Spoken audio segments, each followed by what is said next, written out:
My cat always leaves me the best gifts. On the morning of Mother's Day this year I received exactly one gift, a dead rat, deposited at my doorstep by my cat, James. James is black and white, slick and elegant, his fur like a tuxedo. If a cat was cast to replace Daniel Craig in the next Bond film, James would be perfect.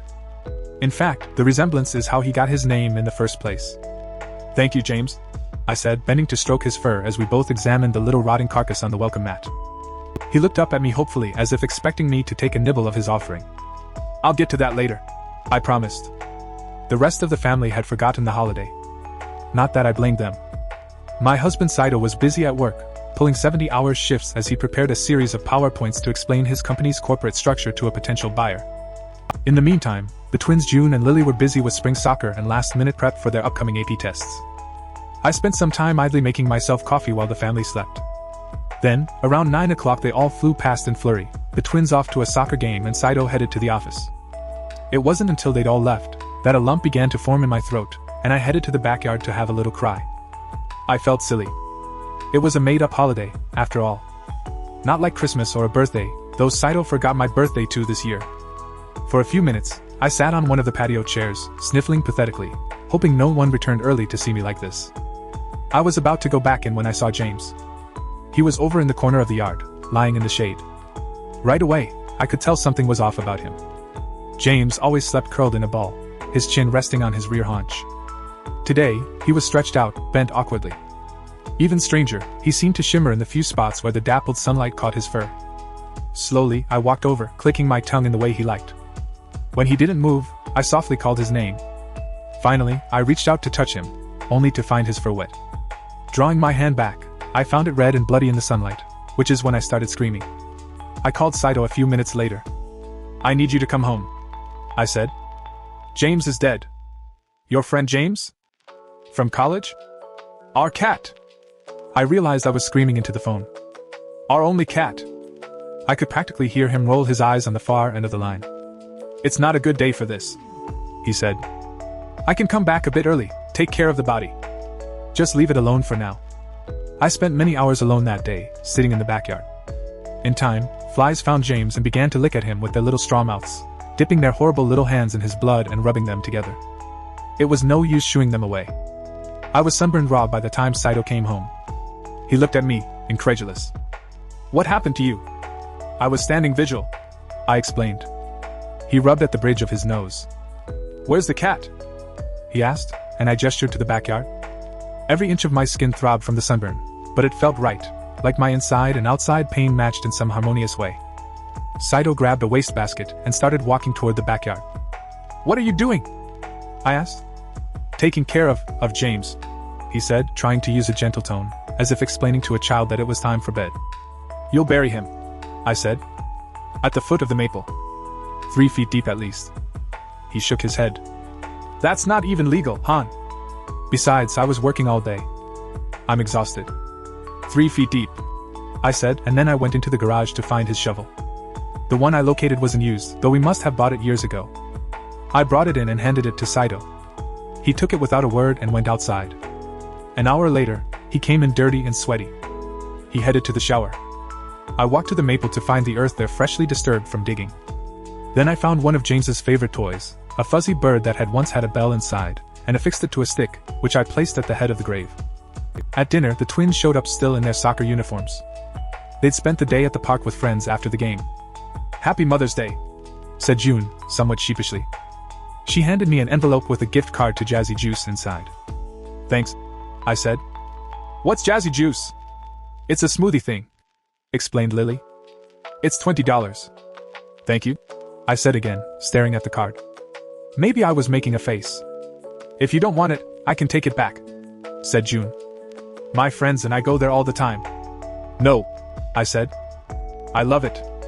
I'm sure I'll love it." "Great," she said, looking disappointed. The next morning I went out into the backyard and screamed. James's grave had been dug up. It was nothing but an empty hole surrounded by a pile of dirt. The stick and the toy were missing too. It didn't seem that deep. By the time Saito ran out to see what was wrong, I was in tears. 3 feet deep!" I shouted.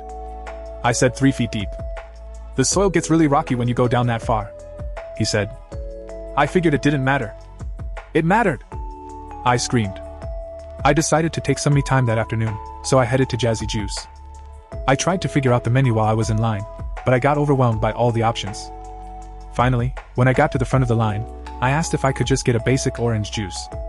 It would be more like an orange smoothie, said the girl behind the counter, a thin redhead in her 20s, covered in tattoos. Oh, that's no good, I said. I don't really like pulp. No pulp, please. That's not really what we do here, she said. Maybe it's a good day to try something new. The berry blitz is super popular. I want my orange juice, I said. I was probably a little rude, but I was at my limit. I've got a gift card, I added. For $20. Fine, she said. And then, I swear, under her breath she added, Boomer bitch. Excuse me? She didn't meet my eyes. Instead, she turned and started throwing frozen oranges into a blender. I'm 44. I shouted over the noise as she started the blender. I'm a millennial. Maybe Gen X. Finally, she handed me my drink. It was so pulpy it clogged the straw. She shot me a shit-eating smile. Have a nice day. I chucked my drink in the garbage on my way out the door. That night, I found myself crying as I tried to make dinner. I could see the little hole that had once contained James's body through the kitchen window, and I couldn't help glancing at it as I tried to peel zucchini. It struck me that James had been the only one in the world who loved me at all. Even worse, it seemed unlikely that no one would ever love me again. I was aging, chubby, and boring. The world didn't want me anymore. Without realizing it, I made a deep cut on my thumb and started bleeding everywhere. For a minute, I just watched the blood ooze out of me, all over the vegetables. That night I heard a thump. I tried to shake Saito awake, but he was dead asleep. Finally, I got up and walked downstairs. There was another thump now, louder. Then a series of 3 more thuds right by the front door. Slowly, I grabbed a knife from the kitchen and then walked through the darkness. As I did, I heard a familiar sound that seemed impossible. It was James's distinctive meow, the little cry he'd deliver at the door when he wanted my attention. And yet it was somehow different now, a lower, deeper mewing. Hello? I asked as I walked to the door, but there was no sound now. I heard footsteps outside, not a cat's but something bigger, maybe human. Finally, I reached the door and slowly turned the knob. I opened it just a crack, peeking through to see if anyone was outside. At first, I saw no one. Just the empty street in the moonlight. A few night-blooming flowers had opened their petals, but otherwise the neighborhood looked dull and lifeless. Then I looked down and had to stifle a scream. There, on my doorstep, lay a body, its chest still fluttering with life but mostly torn to shreds. Great, bloody gashes had left the green apron in tatters, the skin's intricate tattoos sundered to islands of nonsense. The girl's red hair was now redder. Though her skull was crushed, her pretty face nearly ripped off the bone, I knew immediately it was the girl from the juice shop. My body tensed as I watched her chest cease its fluttering and the flow of blood slowed to a trickle. Soon, she was still as the rest of the street. Then, suddenly, my heart was pounding again, as I realized I was not alone in the darkness. Something dark and massive was moving past the nearby bushes, watching me examine its end. Though it moved somewhat like a cat, the thing was far bigger, larger than any tiger I'd ever seen at the zoo. As it grew closer, I saw that it was standing on its hind legs, walking toward me, not quite like a person, but like an animal trying to mimic one. I could barely breathe now. It was growing closer. Though it moved slowly, I could sense that it could cover the 10 feet between us in a moment, far faster than I could slam the door. Please, I said. Don't. As the creature walked into a slant of moonlight, I realized that it was dressed in a tuxedo. Or were those just the colors of its fur? My queen, I would never. The creature purred, in a low voice. I live only to serve you. I looked down at the dead girl by my feet. I would have to call the police, I knew. I would have to scream for Saito to come and help. There would be so much to explain. But I wasn't afraid now. That moment had passed. I was here with a friend. James? I asked, and he nodded ever so slightly. You can't do this, I said. I didn't want this. But she was so cruel to you, said James. She called you a very nasty name. I was hiding a few blocks away, but I heard everything. My ears are very sensitive. But you can't just end people, I said, trying to stuff my growing panic into my stomach. It's not right. Of course I can, said James. In fact, I must. It's my nature. Never again, I whispered. James cocked his head, looking me in the eyes. What was he looking for? I could stop if you order it, he said. Though that would be unfortunate. You know I love to honor you with gifts. I always have. But go ahead. Make the command and I will disappear, never to leave you another present again.